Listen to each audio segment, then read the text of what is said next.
बच्चों नमस्कार। सभी को नमस्ते। कैसे हाल चाल हैं आपके? उम्मीद करता हूं कि आपकी तैयारी बहुत बेहतर चल रही होगी। और 3 टॉपिक मैं आपको छोटे छोटे करा चुका हूं, जिसमें से खूब भर भर के परीक्षक सवाल पूछता है। और मैं उम्मीद करता हूं कि आपको वो सवाल करने में किसी भी तरह की कोई तकलीफ नहीं आएगी, क्योंकि इतने बेहतर तरीके से हमने उसको समझने की कोशिश की है। तो आइए तेजी से क्लास को आगे लेकर चलते हैं। हेलो कुलदीप, दुर्गेश, नमस्ते। जय माता दी, प्रीतम, राम राम जी। प्रिंस शर्मा नमस्कार। नमस्ते नमस्ते, सभी को नमस्कार।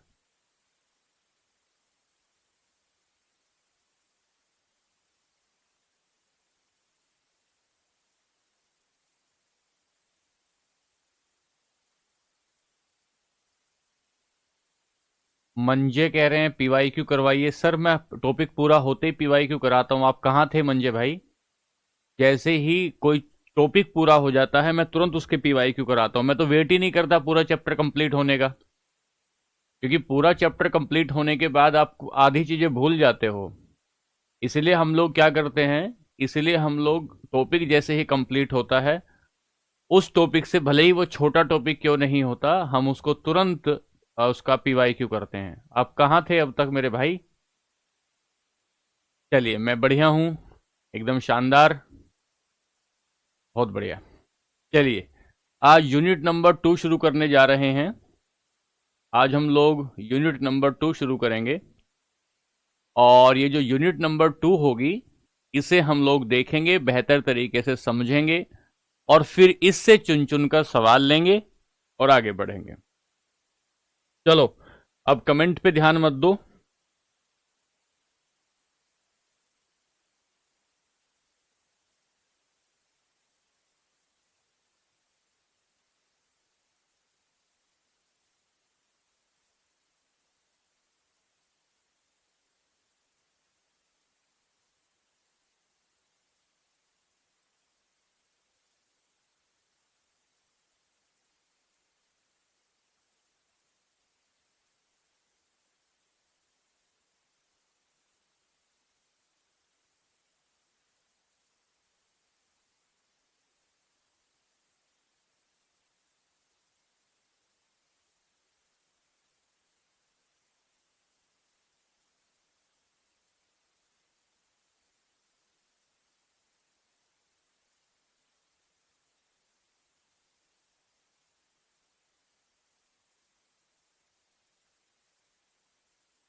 अब आएगी, आ जाएगी आ जाएगी, देखिए।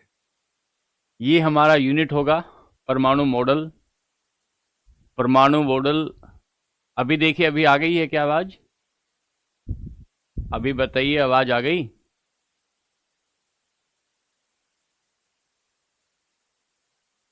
चलिए चलिए, आइए आइए, ठीक है, आइए। चलिए शुरू करते हैं। परमाणु मॉडल। अब यहां से हम लोग पढ़ना शुरू करेंगे, और हम ये देखेंगे, परमाणु मॉडल में हम ये देखने की कोशिश करेंगे कि जिस पदार्थ को पिछले चैप्टर में, अब चुप होके सुनो, तुम चुप होके सुनो, बिल्कुल इधर कमेंट मत लिखो कुछ भी। इधर कोई भी कमेंट मत करो, शांति से सुनो मेरी बात, ध्यान से सुनो। चैप्टर शुरू कर रहे हैं, धैर्य के साथ किसी चैप्टर को, यूनिट को शुरू कर रहे हैं। आप सुनिए ध्यान से। हमने कहा कि जब हमने पूरी दुनिया देखी, पूरी दुनिया को आपने पदार्थ कहा, कि सर जो भी आसपास हमारी चीजें होती हैं उन्हें हम सब, उन्हें पदार्थ कहते हैं।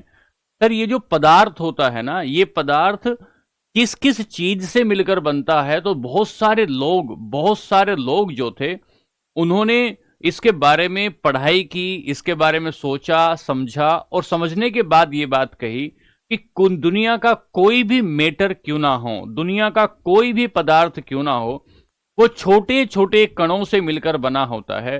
और उन कणों को क्या कहते हैं, उन छोटे छोटे कणों से मिलकर बनता है, और उन कणों को हम परमाणु कहते हैं। तो इस परमाणु को जानने और समझने के लिए जो जो थ्योरी दी गई, जो जो सिद्धांत बताए गए, जो जो ज्ञान की बातें की गई, उन सारी बातों को हम परमाणु सिद्धांत कहते हैं। तो सवाल ये हुआ कि इस टॉपिक में हम लोग क्या पढ़ने वाले हैं। तो इस टॉपिक में हम पढ़ने जा रहे हैं कि पदार्थ की सबसे छोटी इकाई जो होती है, पदार्थ की सबसे छोटी यूनिट जिसे आप परमाणु कहते हैं, उस परमाणु को देखने समझने के बाद लोगों ने जो जो बात कही, उन्हें हम परमाणु सिद्धांत कहते हैं। उन्हें परमाणु सिद्धांत कहते हैं। अब ध्यान से सुनिएगा, ध्यान से, कि हमने कहा सर सबसे छोटी जो यूनिट होती है उसे एटम कहते हैं। जो सबसे छोटी यूनिट होती है उसे एटम कहते हैं, जिसे हम परमाणु कहते हैं, परमाणु, या जिसे आप एटम कह रहे हैं।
परमाणु,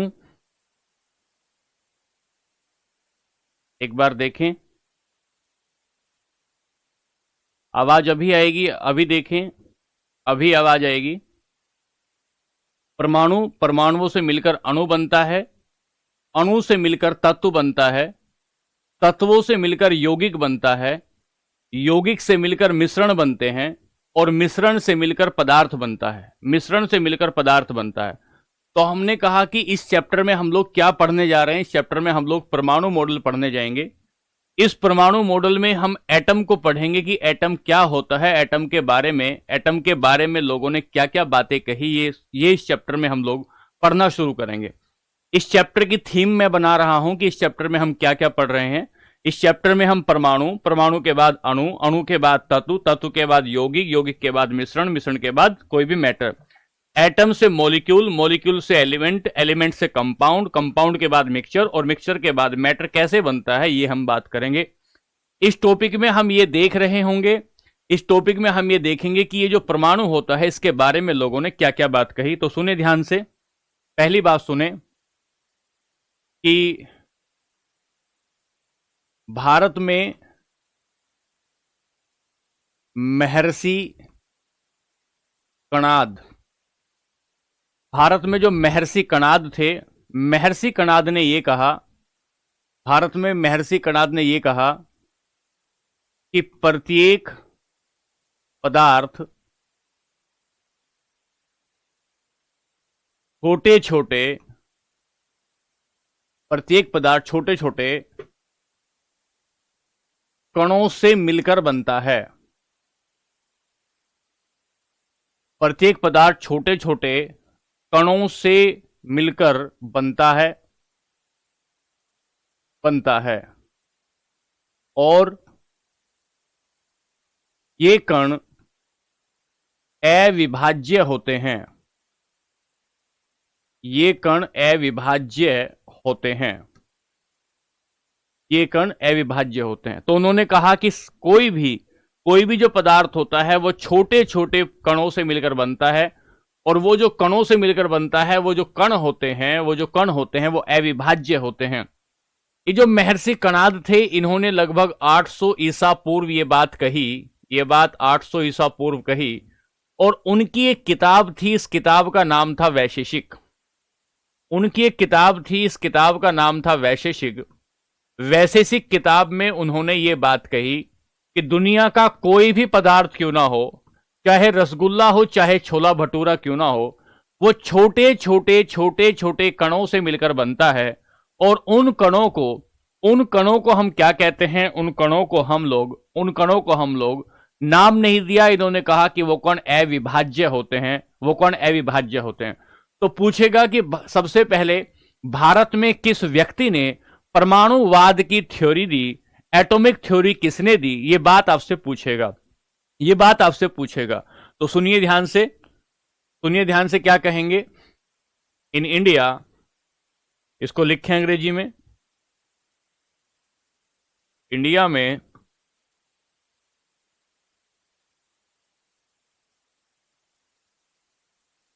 महर्षि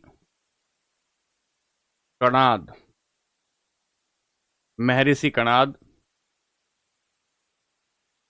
800 BC में अपनी पुस्तक, इनकी बुक है जिसका नाम वैशेषिक है। अपनी पुस्तक वैशेषिक में क्या कहते हैं?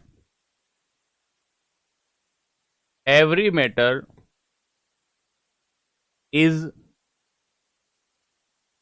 Made up of extremely small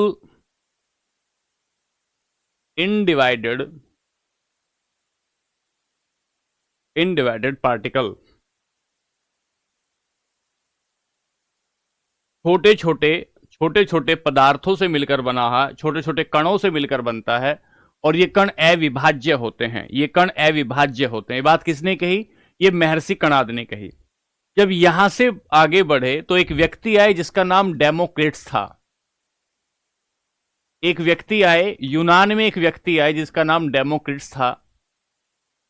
Democritus ने ये कहा कि अगर आप किसी भी पदार्थ को देखोगे, किसी भी मैटर को देखोगे और उस मैटर को तोड़ते जाओगे तो वो मैटर बहुत छोटे छोटे पार्टिकल में टूट जाएगा और वो जो छोटे छोटे पार्टिकल होंगे वो इतना छोटा होगा कि उसे हम आंखों से नहीं देख पाएंगे।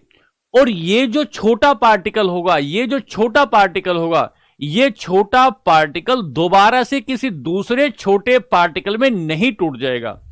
जब हम आज के समय की बात करते हैं तो आज हम कहते हैं कि एटम के भी छोटे छोटे पदार्थ हो सकते हैं। हाँ, नोट करते चलिए, एटम के भी छोटे छोटे पदार्थ होते हैं, जिसे न्यूट्रॉन कह सकते हैं, प्रोटॉन कह सकते हैं, इलेक्ट्रॉन कह सकते हैं।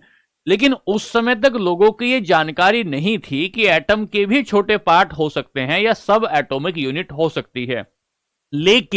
लेकिन उस समय तक लोग इतना ही समझ रहे थे कि पदार्थ जो होता है वो छोटे छोटे कणों से मिलकर बनता है और वो जो कण होते हैं वो अनडिवाइडेड होते हैं, वो किसी दूसरे छोटे पार्टिकल में उन्हें तोड़ा नहीं जा सकता।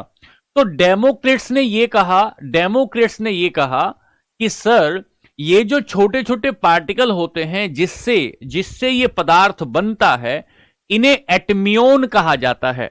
एटमियन का मतलब होता है जिसे काटा ना जा सके, जिसे तोड़ा ना जा सके। तो सवाल पूछा जाएगा, एटम शब्द सबसे पहले किसने दिया? तो हम कहेंगे परमाणु शब्द सबसे पहले डेमोक्रिटस ने दिया। ठीक है, चलिए लिखें डेमोक्रिटस के बारे में। इसने कहा प्रत्येक पदार्थ अविभाज्य कणों से मिलकर बनता है, कणों से मिलकर बनता है। इन कणों को एटम कहते हैं। इन कणों को एटम कहा जाता है। एटम कहा जाता है। तो सवाल पूछेगा सबसे पहले एटम शब्द किसने दिया? एटम शब्द किसने दिया? तो क्या कहते हैं? Every matter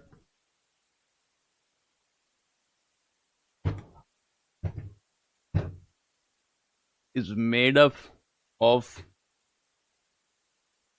very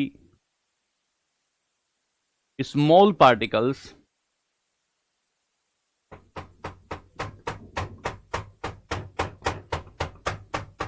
These particles called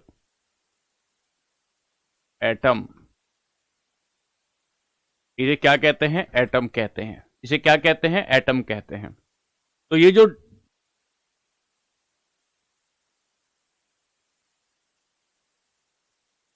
इन्होंने क्या कहा कि सबसे छोटा जो पदार्थ होता है वो एटमियोन। एटमियोन शब्द से क्या बना? अनकटेबल, अनडिवाइडेबल या अनडिवाइडेबल, अनडिवाइडेबल।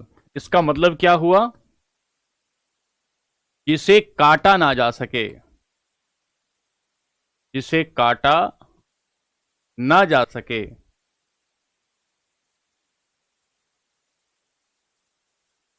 जिसे काटा ना जा सके। ठीक है, बात क्लियर? बात क्लियर है? एटम को हिंदी में क्या कहते हैं? परमाणु कहते हैं।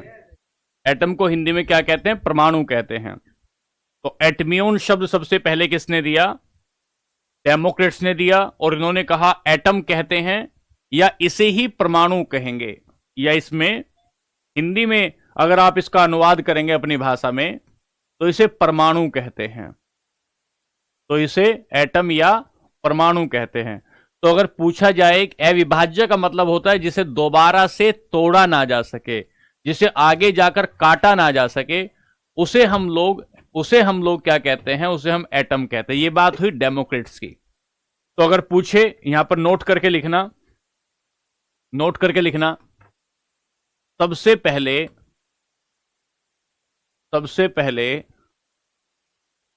परमाणु शब्द डेमोक्रिट्स ने यूज किया, ने प्रयोग किया।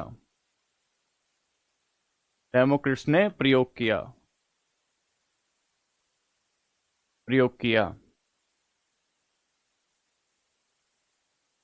First time atom word used by Democrats. Atom सबसे पहले डेमोक्रेट्स ने यूज किया। बात ठीक है? यहां तक दो बातें हमने समझी कि सर, एक बात तो हमने ये समझी कि महर्षि कणाद ने एटम के बारे में क्या कहा। उन्होंने अपनी किताब लिखी जिसका नाम वैशेषिक था, लेकिन उस किताब में उन्होंने कोई परमाणु शब्द का प्रयोग नहीं किया। बस ये कहा कि एक छोटे छोटे शब्द से मिलकर बनता है और वो अविभाज्य होता है, वो अविभाज्य होता है। ठीक है, फिर यहां से आगे बढ़े तो एक व्यक्ति आए जिनका नाम डेमोक्रिट्स था, और उन्होंने कहा कि छोटे छोटे कणों से तो मिलकर बना है, ये कण अविभाज्य भी हैं, लेकिन इस कण को हम परमाणु कह सकते हैं। इस कण को हम क्या कह सकते हैं? परमाणु कह सकते हैं। तो पूरी दुनिया में यह बात चल पड़ी कि परमाणु शब्द सबसे पहले किसने दिया होगा? तो परमाणु शब्द सबसे पहले डेमोक्रिट्स ने दिया। यहां से आगे बढ़े, यहां से आगे बढ़ेंगे तो अब हम देखेंगे कि दो नए सिद्धांत दिए जाएंगे, दो बड़े बड़े नए सिद्धांत दिए जाएंगे जो आगे जाकर केमिस्ट्री में एक बहुत बड़ा बदलाव ला देंगे। तो आज की क्लास में हम उन दो बड़े बड़े सिद्धांतों को पढ़ेंगे। ध्यान दें, पहले ध्यान दें, लिखें।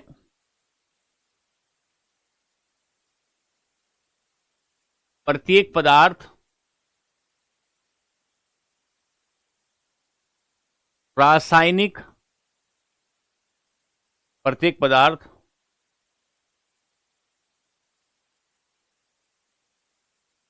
कणों के रासायनिक संयोजन से बनता है। रासायनिक संयोजन से बनता है और रासायनिक संयोजन मतलब रासायनिक की जो तत्व हैं रासायनिक तत्वों के आपस में मिलने से बनता है। प्रत्येक पदार्थ कणों के रासायनिक संयोजन से बनता है और रासायनिक संयोजन ही, एक बात दे रहा हूं, रासायनिक संयोजन ही पदार्थ का या दुनिया का आधार है। ब्रह्मांड का आधार है। और रासायनिक संयोजन के दो नियम बनेंगे। इसे कहेंगे द्रव्यमान संरक्षण का नियम और एक स्थिर अनुपात का नियम।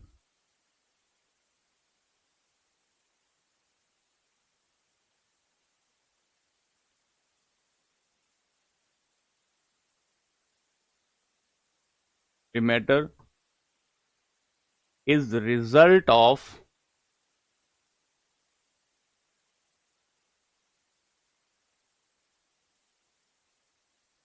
chemical composition and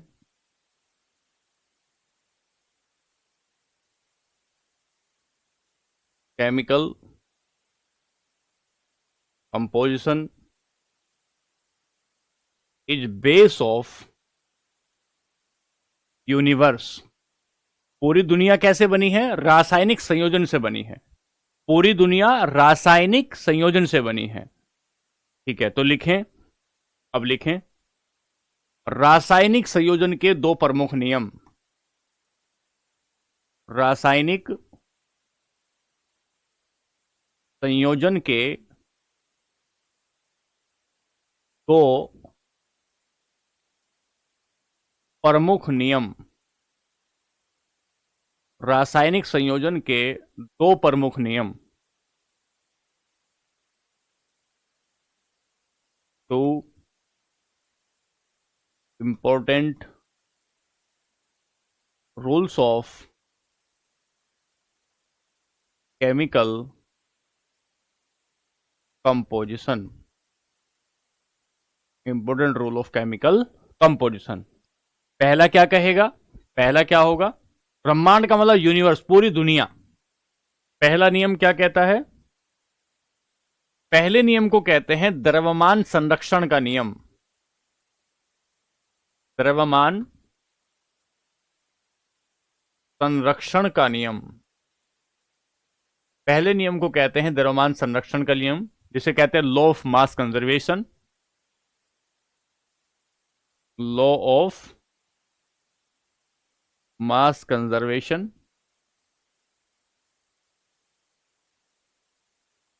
और दूसरे नियम को कहेंगे स्थिर अनुपात का नियम। स्थिर अनुपात का नियम। स्थिर अनुपात का नियम, इसे क्या कहेंगे? Law of fix proportion. Law of constant proportion.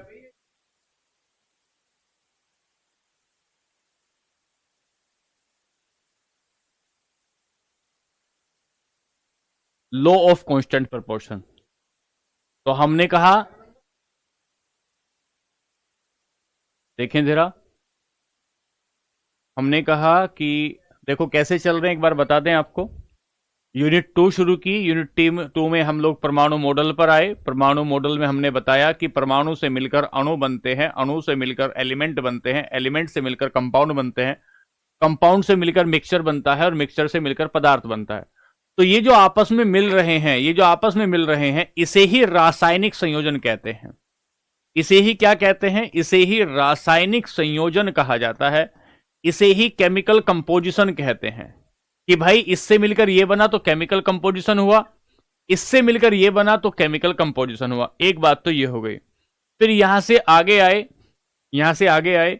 यहां से आगे आने पर आपने कहा कि महर्षि कणाद ने कुछ बात बताई और कणाद ने कहा कि प्रत्येक पदार्थ छोटे छोटे कणों से मिलकर बना होता है और वो जो कण होते हैं वो कण अविभाज्य होते हैं, वो कण अविभाज्य होते हैं, उन्हें दोबारा से तोड़ा नहीं जा सकता। और अपनी किताब वैशेषिकी में उन्होंने ये बात लिखी। फिर यहां से आगे एक व्यक्ति आए जिसका नाम डेमोक्रेट्स ना, उसने कहा कि हां ऐसे छोटे छोटे कणों से मिलकर ये बनता है, लेकिन इन कणों को एटम कहा जाता है, इन कणों को परमाणु कहा जाता है। यहां से आगे आए तो दुनिया को पता लगा कि यार पूरी जो दुनिया बनी है वो रासायनिक संयोजन से मिली है। पूरी दुनिया जो मिलकर बनी है वो रासायनिक संयोजन से मिलकर बनी है। तो क्यों ना रासायनिक संयोजन को ही समझा जाए। तो रासायनिक संयोजन के बारे में दो नियम दिए गए। एक नियम का नाम हुआ द्रव्यमान संरक्षण का नियम और एक नियम का नाम हुआ स्थिर अनुपात का नियम।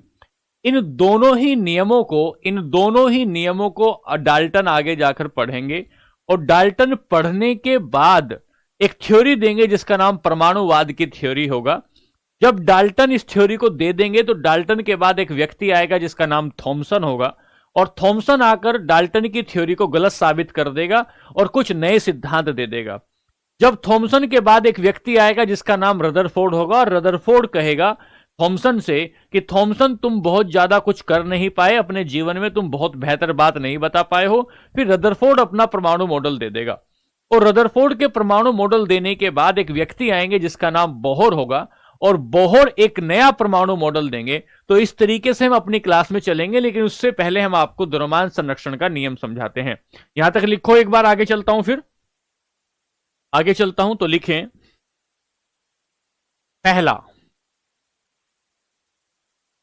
द्रव्यमान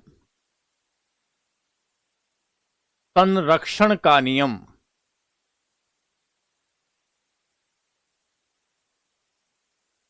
इस नियम को ही अविनाशिता का नियम कहते हैं।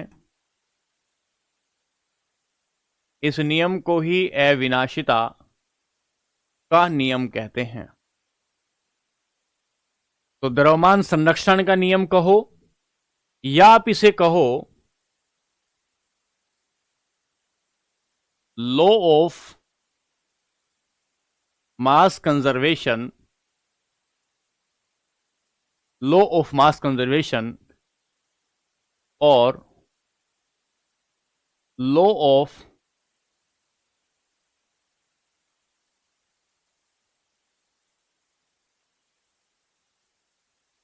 इंडक्टिबिलिटी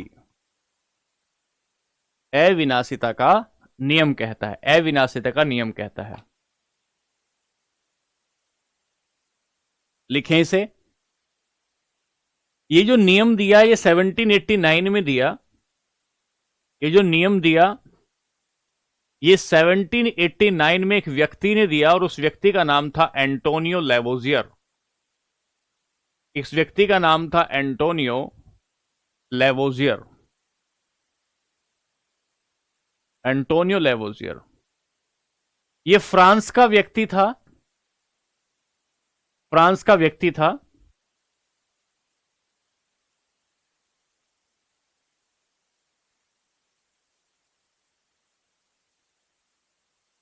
लेवोजियर फ्रांस का व्यक्ति था और ये जो था फ्रांस की सरकार में, ये जो व्यक्ति था ये फ्रांस की सरकार में एक तरीके से उनका जो कर विभाग था उस कर विभाग का इसको हेड बनाया गया। इस पर बाद में भ्रष्टाचार के आरोप लगाए गए और ऐसी दर्दनाक मौत दी गई इस व्यक्ति को कि इसका गला काट के इसकी मौत कर दी गई। उस समय वहां पर ऐसे सजा देने का एक प्रावधान चलता था फ्रांस में। कि अगर कोई व्यक्ति भ्रष्टाचार करता है, कोई गलत काम करता है, तो उसका गला काट कर मार दिया जाता था, उसे वहां गिलोटीन किया जाता था। तो जो एंटोनियो लेवोजियर था, बड़ा ही जुझारू किस्म का आदमी था, और इसने कहा, जब अपने पद पर बैठा हुआ था, तो इसने कहा कि मेरे को एक बात समझ में आई है कि कोई भी द्रव्य जो है, कोई भी जो पदार्थ है, कोई भी जो पदार्थ है, कोई भी जो द्रव्य है, उसे नष्ट नहीं किया जा सकता। ना तो किसी पदार्थ को नष्ट किया जा सकता है और ना ही किसी पदार्थ को क्रिएट किया जा सकता है। मतलब मैटर, पदार्थ या द्रव्य अविनाशी है। अविनाशी का मतलब उसका विनाश नहीं किया जा सकता, उसे क्रिएट भी नहीं किया जा सकता। सर, कुछ बच्चे ऐसा समझ नहीं पाते कि द्रव्य और द्रव में क्या मतलब होता है। द्रव का मतलब होता है जिसमें बहने का गुण होता है, जिसमें बहने का गुण होता है उसे द्रव कहते हैं, जैसे पानी को हम द्रव कहते हैं। और द्रव्य का मतलब होता है कोई चीज, कोई वस्तु, कोई चीज या कोई वस्तु। तो कहा गया कि कोई भी जो चीज है, कोई भी जो वस्तु है, कोई भी जो पदार्थ है, उस पदार्थ को ना तो नष्ट किया जा सकता है और ना ही उसे बनाया जा सकता है। अर्थात इसका मतलब यह हुआ कि जो मैटर है, nor be created neither be destroyed, ना तो उसको खत्म किया जा सकता है और ना ही उसे बनाया जा सकता है। एक बार मैं दोबारा बताता हूं। एंटोनियो लेवोजियर नाम के व्यक्ति, जिन्होंने केमिकल कंपोजिशन के बारे में बात की, रासायनिक संयोजन के बारे में गुण बताए, उन्होंने कहा कि कोई भी चीज आप उठाइए, क्या उठाइए आप, कोई भाई पत्थर का टुकड़ा उठाइए, कोई प्लास्टिक का गिलास उठाइए, कोई खाट उठाइए, कोई चिमटा उठाइए, कोई घड़ी उठाइए, कोई पलंग उठाइए। तो उन्होंने कहा कि कोई भी चीज क्यों ना हो, कोई भी चीज क्यों ना हो, उसे खत्म नहीं किया जा सकता, बस एक रूप से दूसरे रूप में बदला जा सकता है। तो द्रव्य को ना तो क्रिएट किया जा सकता है और ना ही उसको समाप्त किया जा सकता है। यह बात 1789 में किसने कही? यह बात एंटोनियो लेवोजियर ने कही। एक बात तो यह कही, और दूसरी बात यह कही एंटोनियो लेवोजियर ने कि जब हम एक पदार्थ की दूसरे पदार्थ से को रासायनिक अभिक्रिया करवाते हैं, तो रासायनिक अभिक्रिया से पहले और रासायनिक अभिक्रिया के बाद जो द्रव्यमान होता है पदार्थों का, वो बराबर होता है। इसीलिए इसी सिद्धांत को द्रव्यमान संरक्षण का सिद्धांत भी कहते हैं। इसी सिद्धांत को द्रव्यमान संरक्षण का सिद्धांत भी कहते हैं। मैं दोबारा बता रहा हूं कि केमिकल रिएक्शन, लिखते लिखते बात करेंगे, पहले ये बात हो गई तो लिखें इसमें क्या कहता है सिद्धांत, क्या कहता है? द्रव्य अविनाशी है, द्रव्य अविनाशी है, इसे न तो नष्ट किया जा सकता है, न तो नष्ट किया जा सकता है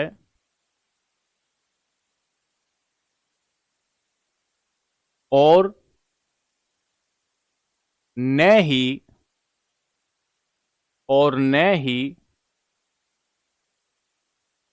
बनाया जा सकता है,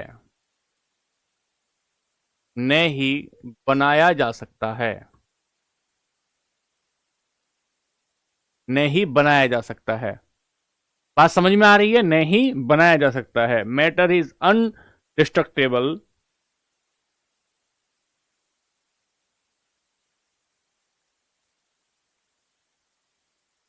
matter is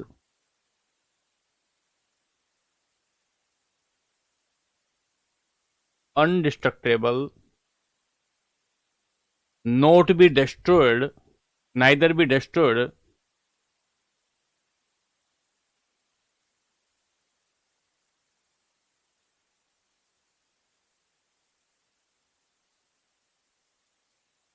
nor be created।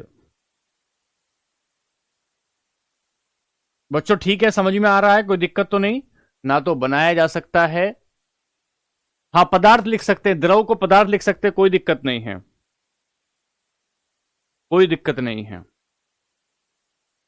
इसे केवल लिखते चलें, इसे केवल राइटिंग में कोई दिक्कत तो नहीं आ रही है? राइटिंग में कोई दिक्कत तो नहीं आ रही है?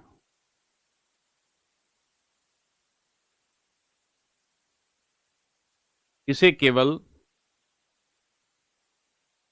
एक अवस्था से दूसरी अवस्था में, इसे केवल एक अवस्था से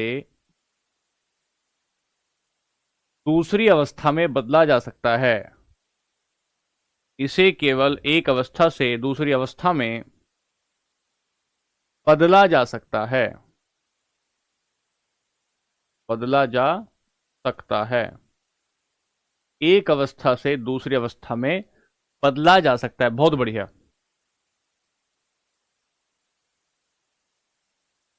ओनली चेंज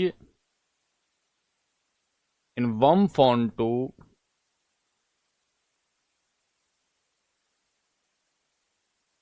अनदर फॉर्म।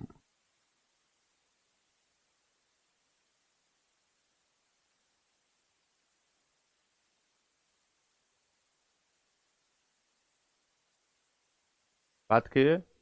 बहुत ठीक है, दो बातें हो गई, तीसरी बात लिखेंगे इसी में। चलिए लिखते रहिए, ध्यान से सुनिए, लिखिए, ध्यान से लिखिए। एक अवस्था से दूसरी अवस्था में, एक अवस्था से दूसरी अवस्था में बदला जा सकता है। दूसरी अवस्था में बदला जा सकता है। चलिए आगे चलें। तो क्या कहा? तो इसे तो हमने कहा क्या कि द्रव्य अविनाशी है। दूसरी बात, रासायनिक अभिक्रिया से पहले, रासायनिक अभिक्रिया से पहले तथा बाद में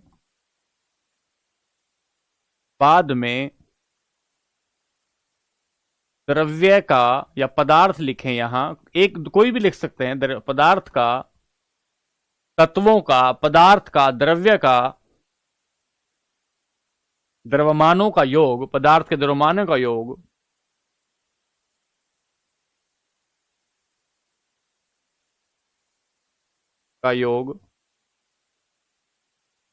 सदैव बराबर होता है। सदैव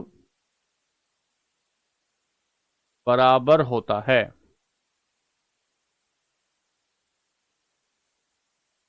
सदैव बराबर होता है। ऋषभ भाई समझने की कोशिश करो, खूब समझ में आएगा। सब बच्चे समझ रहे हैं? क्या दिक्कत है? The sum of mass of matter, the sum of masses of substance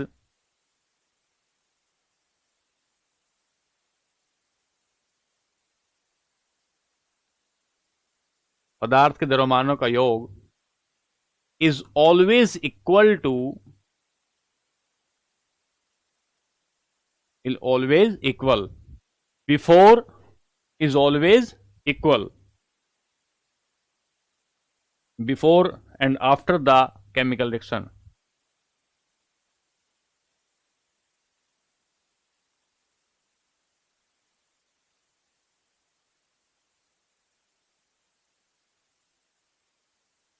chemical reaction. एक एग्जांपल लेंगे कैल्शियम कार्बोनेट का, एक एग्जांपल लेंगे कैल्शियम कार्बोनेट का, CaCO3 हमने लिया। अगर एक एग्जांपल लिया, एक एग्जांपल लेते हैं यहां, आराम से समझो बच्चों, बहुत ध्यान से समझो, बहुत अच्छे से समझने की कोशिश करेंगे।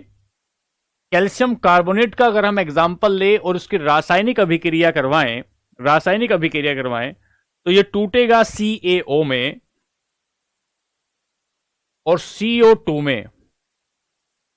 ये कैल्शियम कार्बोनेट, एक एग्जांपल ले रहे हैं, कैल्शियम और कार्बोनेट की जब रासायनिक अभिक्रिया करवाएंगे तो ये CaO, जिसे हम लोग कैल्शियम ऑक्साइड कहते हैं, कैल्शियम ऑक्साइड कहते हैं, और ये जो होता है इसे कार्बन डाइऑक्साइड कहते हैं, इसमें टूटेगा।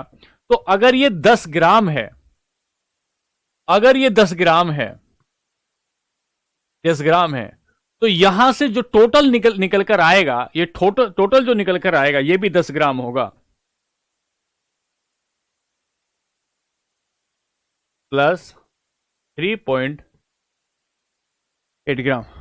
ठीक है, एक तो एग्जाम्पल हम इसे ये ले सकते हैं कि रासायनिक अभिक्रिया से पहले 10 ग्राम था और रासायनिक अभिक्रिया के बाद कितना ग्राम हुआ, तो भी ये 6.2 और 3.8 मिलाएंगे तो भी ये कितना ग्राम होगा, तो भी ये 10 ही ग्राम होगा। अगर बहुत आसानी से समझना चाहें तो ये डाल्टन ये बात कह रहे हैं कि अगर हम लोग 10 ग्राम और कोई 15 ग्राम की चीज मिलाते हैं और रासायनिक अभिक्रिया करवा देते हैं, 15 ग्राम की चीज मिलाते हैं और उसके बाद कोई मैं एक सामान्य उदाहरण दे रहा हूं, और कोई रासायनिक अभिक्रिया करवा दें, अगर केमिकल रिएक्शन यदि करवा देते हैं, तो जो उत्पाद बनकर आएगा वो 25 ग्राम का आएगा, 25 ग्राम का आएगा। मतलब यहां जो द्रव्यमान था, यहां जो मास था, ये मास ऑलवेज इक्वल होगा किसके मास के, जो आपका प्रोडक्ट होता है। सर इधर जो अभिक्रिया में जो भाग लेते हैं उन्हें अभिकर्मक कहा जाता है, अभिक्रिया में जो भाग लेते हैं उन्हें अभिकर्मक रिएक्टेंट्स कहा जाता है, रिएक्टेंट्स कहा जाता है। और जो तैयार बनता है, जो प्रोडक्ट बनकर तैयार होता है उसे उत्पाद कहते हैं, जो प्रोडक्ट बनकर तैयार होता है उसे उत्पाद या प्रोडक्ट कहते हैं। तो क्या कह रहे हैं लेवोजियर, लेवोजियर क्या कह रहे हैं, लेवोजियर कह रहे हैं कि सर जो मास ऑफ रिएक्टेंट है, ध्यान से समझो, जो मास ऑफ रिएक्टेंट है, द्रव्यमान जो भाग लिया, मास ऑफ रिएक्टेंट्स जो है वो ऑलवेज इक्वल टू होगा मास ऑफ प्रोडक्ट के, मास ऑफ प्रोडक्ट के। और इसी सारे सिद्धांत को क्या कहा गया, इसी सारे सिद्धांत को नाम दिया गया द्रव्यमान संरक्षण का नियम। इसी वजह से इसे क्या नाम दे रहे हैं, लॉ ऑफ मास कंजर्वेशन, द्रव्यमान संरक्षण का नियम या लॉ ऑफ मास कंजर्वेशन इसे नाम दिया जा रहा है। मुझे लगता है कि आपको ये बात समझ में आई होगी, मुझे लगता है आपको ये बात समझ में आ गई होगी। मैं एक बार फिर देखो दोहराता हूं पीछे चल के। हमने रासायनिक संयोजन के 2 नियम पढ़ने की कोशिश की और उन 2 नियम, हाँ क्या रिप्लाई करना है बताओ भाई, क्या रिप्लाई करना है, मैं तो देख ही रहा हूं आपकी क्लास को, बताओ। चैप्टर वाइज चल रहे हैं, बिल्कुल एकदम चैप्टर वाइज चल रहे हैं। आप इसकी चिंता छोड़ दें कि कैसे चल रहे हैं, आप इसकी चिंता छोड़ें हमको कैसे पढ़ना है, आप बस इसकी चिंता करें कि जो आपको पढ़ाया जा रहा है आप बस उसको रिवाइज करें, आप बस उसको रिवाइज करें। आप इसकी चिंता छोड़ दें कौन सा चैप्टर कहां पढ़ाना है, ये मेरी जिम्मेदारी है कि मैं चैप्टर को कैसे पढ़ाऊंगा। तो रासायनिक संयोजन के 2 नियम हमने बताए। पहले नियम में द्रव्यमान संरक्षण का नियम बताया। द्रव्यमान संरक्षण के नियम को ही अविनाशिता का नियम भी कहते हैं। ये जो अविनाशिता का नियम है इसे ही कहते हैं law of indestructible, law of indestructible को कह रहे हैं। क्या कह रहे, एंटोनियो लेवोजियर ने यह सिद्धांत दिया और इसे फादर ऑफ मॉडर्न केमिस्ट्री कहा गया। यह वही व्यक्ति है जिसे फादर ऑफ मॉडर्न केमिस्ट्री कह रहे हैं, फादर ऑफ मॉडर्न केमिस्ट्री जिसे कहा जा रहा है, यह वही व्यक्ति है। ध्यान से सुने, ज्यादा इधर ज्यादा चक्कर मिकर ना करें, ठीक है, चुपचाप होकर सुने, चुपचाप होकर सुने। इसे आधुनिक रसायन विज्ञान के जनक कहते हैं, आधुनिक रसायन विज्ञान के जनक कहते हैं, इसे आधुनिक रसायन विज्ञान के जनक कहते हैं। ठीक है सर, इन्होंने क्या कहा, इन्होंने एक सिद्धांत दिया। यही वो व्यक्ति थे जिन्होंने सबसे पहले यह बताया कि किसी भी चीज के जलने के लिए ऑक्सीजन की जरूरत होती है। ऑक्सीजन की खोज करने वाला व्यक्ति तो जोसेफ प्रिस्टले था, लेकिन इन्होंने ये बताया कि ऑक्सीजन, कोई भी चीज अगर जलती है तो जलने के लिए ऑक्सीजन की आवश्यकता होती है, ऑक्सीजन की आवश्यकता होती है। तो यहां से आगे चले, इन्होंने अपनी सिद्धांत दिया। क्या सिद्धांत दिया कि द्रव्यमान अविनाशी होता है, कोई भी द्रव्य अविनाशी होता है और कोई भी अविनाशी का मतलब है उसे खत्म नहीं किया जा सकता, ना ही उसे बनाया जा सकता है। इसे ना तो नष्ट किया जा सकता है और ना ही इसे बनाया जा सकता है। केवल एक अवस्था से दूसरी अवस्था में बदला जा सकता है। एक बात हो गई। फिर यहां से आगे चले तो हमने कहा रासायनिक अभिक्रिया से पहले का और रासायनिक अभिक्रिया के बाद का जो द्रव्यमानों का योग होता है वो हमेशा बराबर होता है। हमने कहा सर ये जो आपका ये ग्राम का चिन्ह है, ये ग्राम का चिन्ह है। ये 6.2 ग्राम इसमें से कैल्शियम कार्बोनेट लिया, इसमें से कैल्शियम ऑक्साइड बना 6.2 ग्राम और 3.8 बना इसमें आपका कार्बन डाइऑक्साइड। कुछ लोग ये कहते हैं कि जब लोहे में जंग लगता है तो रासायनिक अभिक्रिया होती है, तो लोहे में जंग लगने के बाद लोहे का वजन बढ़ जाता है।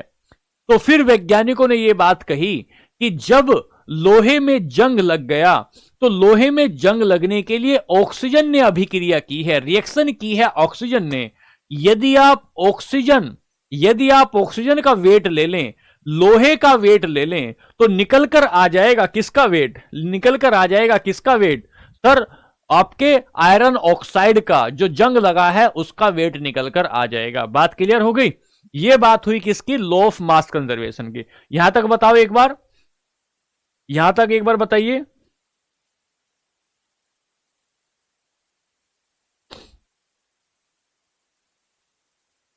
चलिए आगे चलते हैं, दूसरे पर चलते हैं। दूसरा सिद्धांत लिखें। दूसरे सिद्धांत का नाम है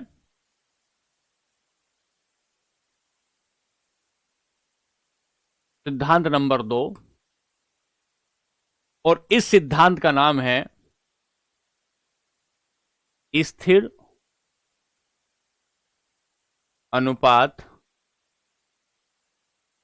का नियम। स्थिर अनुपात का नियम। स्थिर अनुपात का नियम क्या कहते हैं? Law of constant proportion. साथ साथ लिखते चलना बच्चों, साथ साथ लिखते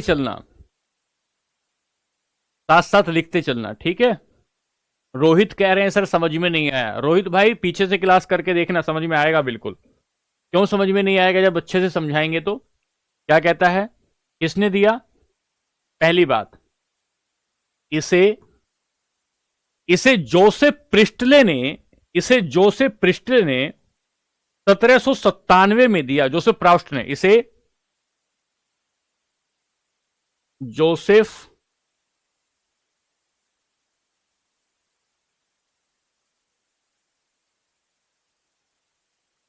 प्रोस्ट ने 1797 में दिया या प्रतिपादित किया।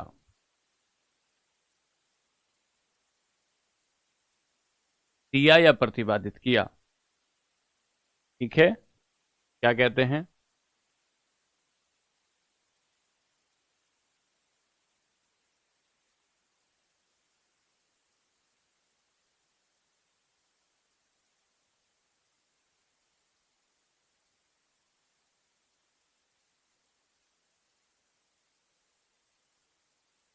बाई 79 बाई जोसेफ प्रोस्ट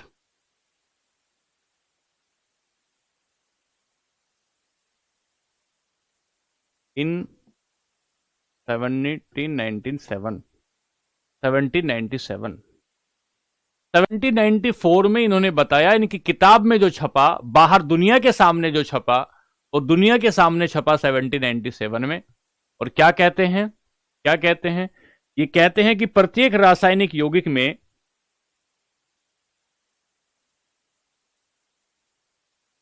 लिखें, क्या है सिद्धांत? ये प्रत्येक रासायनिक यौगिक में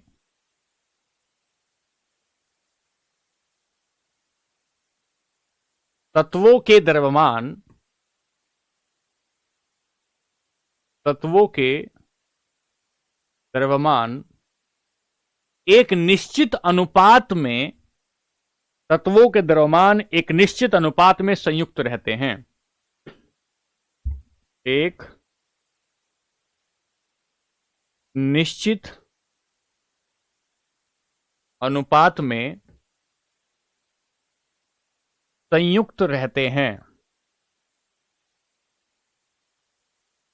संयुक्त रहते हैं, ये बात इन्होंने कही। एक निश्चित अनुपात में संयुक्त रहते हैं। 1797 तो लिखा है, 1797 तो लिखे अंग्रेजी में, फटाफट उतारें इसे, बता रहे इन एवरी केमिकल कंपाउंड, फटाफट उतारें।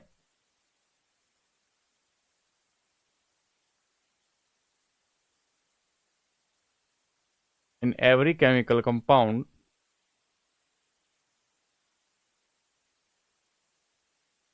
mass of element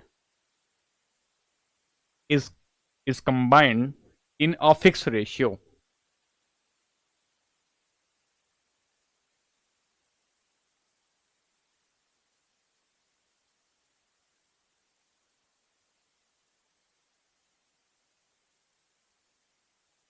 in a fix ratio. उदाहरण लेंगे इसका। उदाहरण क्या कहता है? उदाहरण कि अगर आपको पानी और अगर आप हाइड्रोजन और पानी से H2O बनाना चाहते हैं तो आपको 1:8 के अनुपात में लेना होगा। हाइड्रोजन को 1 अनुपात और ऑक्सीजन को 8 अनुपात में लेना होगा। यदि आप पानी बनाना चाहते हैं तो आपको कोई भी रासायनिक आप यौगिक बनाना चाहते हैं तो रासायनिक यौगिक को बनाने के लिए रासायनिक यौगिक में जो भी एलिमेंट आपने शामिल किए, जो भी तत्व शामिल किए, उनको एक निश्चित अनुपात में लेना होगा। और ये जो निश्चित अनुपात होगा, अगर आप इससे यौगिक बनाना चाहते हैं, दोनों एलिमेंट हैं, ये दोनों तत्व हैं, और इस एलिमेंट से यदि आपको यौगिक बनाना चाहते हैं, ये H2O जो आपने एक यौगिक बनाया है, ये 1:8 में मिलाएंगे। 1:8 में, 1:8 में यदि मिलाते हैं तो ही ये क्या बनेगा? तो ही ये आपका जल बनकर तैयार होगा। यदि कार्बन डाइऑक्साइड है, कार्बन और ऑक्सीजन को, दूसरा एग्जांपल लें, कार्बन और ऑक्सीजन से आपको CO2 बनाना है तो आपको 3:8 में मिलाना होगा। 3:8 में मिलाना होगा। बात क्लियर? चलिए, ये बात हुई आज की क्लास की। ये बात आज की क्लास की हुई। एक बार आज क्लास में देखें हमने क्या क्या पढ़ा। तो आज की क्लास में हमने कुछ बातें पढ़ी। देखो ध्यान से सुनो, आज की क्लास में हमने कुछ बातें पढ़ी। पहली बात क्या पढ़ी? आज की क्लास में हमने कुछ बातें पढ़ी। पहला बताया कणाद ने क्या बात कही, फिर डेमोक्रेट्स ने क्या बात कही। डेमोक्रेट्स के बाद आए तो हमने कहा रासायनिक संयोजन क्या होता है, केमिकल कंपोजिशन क्या होता है, और केमिकल कंपोजिशन के नियम क्या होते हैं। और केमिकल कंपोजिशन के 2 नियम आए। पहला हमने द्रव्यमान संरक्षण का सिद्धांत, लॉ ऑफ मास कंजर्वेशन को देखा, और दूसरा सिद्धांत हमने स्थिर अनुपात का देखा, स्थिर अनुपात का नियम देखा। ये हमने आज की क्लास में पढ़ा। हमने कहा कि महर्षि कणाद की किताब थी वैशेषिक, और वैशेषिक में उन्होंने लिखी क्या थ्योरी? अपने परमाणुवाद की थ्योरी दी। डेमोक्रेट्स ने सबसे पहले परमाणु शब्द दिया।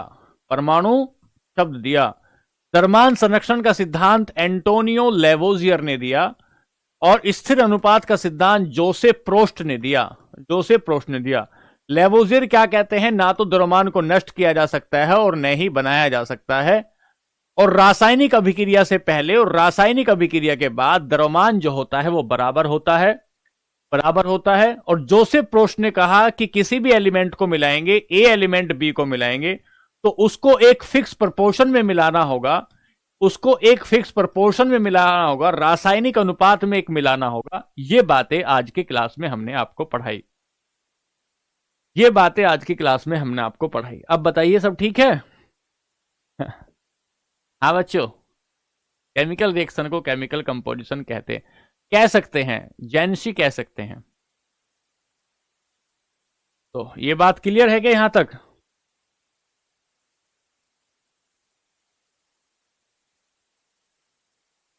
बताओ एक बार, ये बात क्लियर हो गई?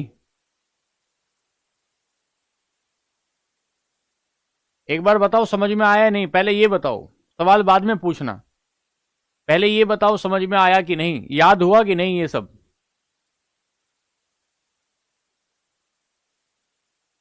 जिसको नहीं समझ में आया वो एक बार जरूर क्लास में देखे, दोबारा से क्लास देखे। और कुछ लोग कह रहे हैं कि ऐसे पढ़ाओ वैसे पढ़ाओ, भैया सुनो, चुपचाप होके पढ़ो, होठों पर उंगली रख के पढ़ो, धीरे धीरे सब समझ में आएगा, अच्छे से अच्छा पढ़ाएंगे, चिंता बिल्कुल नहीं करनी है, ये जिम्मेदारी हमारी है। आपने हम पर भरोसा किया है तो हम अपने भरोसे को निभाने की पूरी कोशिश करेंगे। आप बस चुपचाप होके, आपसे ये निवेदन है, बस चुपचाप होके पढ़ें। स्पीड कम होगी ज्यादा होगी तुम इस बात की चिंता छोड़ दो, ये हमारी चिंता है कि हम स्पीड कम रखेंगे ज्यादा रखेंगे, आपको समझाएंगे। आपको ना समझ में आएगा तो आप हमारा कान पकड़ेंगे कि सर देखिए आपने कहा था हमें समझ में नहीं आया। बस आप चुपचाप जैसे कह रहे हैं वैसे वैसे पढ़ते चलें, फिर हमारी जिम्मेदारी होगी, हमारी जिम्मेदारी होगी कि हम आपको कैसे पढ़ाते हैं। ठीक है ना? बस ठीक है। हाँ, जो बच्चों को कम समझ में आ रहा है ये हमारे लिए बहुत अच्छी बात नहीं है, हम और समझाने की कोशिश करेंगे और समझाएंगे आपको। आप बस भरोसा रखिए, धैर्य रखिए, विश्वास रखिए, आपको धोखा नहीं देंगे, आपको धोखा बिल्कुल नहीं देंगे। ठीक है, बस आप विश्वास और धैर्य रखिए और नोट्स बनाते चलें। मैं आपको 2 तरीके बताता हूं हमेशा कि पढ़ाई करें, उसका रिवीजन करें। कोई बात समझ में नहीं आती है तो वो टेलीग्राम पर पूछें, उसका मैं रिप्लाई रोज करता हूं, करता रहूंगा। ठीक है, चलिए आज के लिए नमस्ते, धन्यवाद। खूब मेहनत करें, खुश रहें, आनंदित रहें, खूब ध्यान से पढ़ें। नमस्ते, धन्यवाद।